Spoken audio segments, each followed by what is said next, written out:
Hi! Guys, honest review. Muna tayo. Actually, napapili ako nito Kifified na intrigued kasi ako sa grape and candy smell. But before that, I already using this BMRS Empress for almost 3 months na.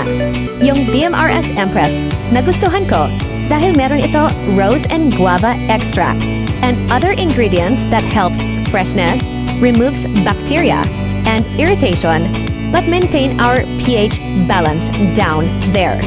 Yung scent niya floral, pero hindi siya overpowering and may cooling effect ito.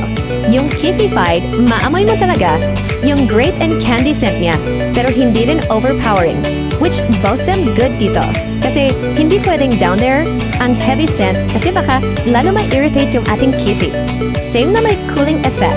Regarding sa ingredients, pareho. Sila may guava extract and rose, but yung sa Kifified, mas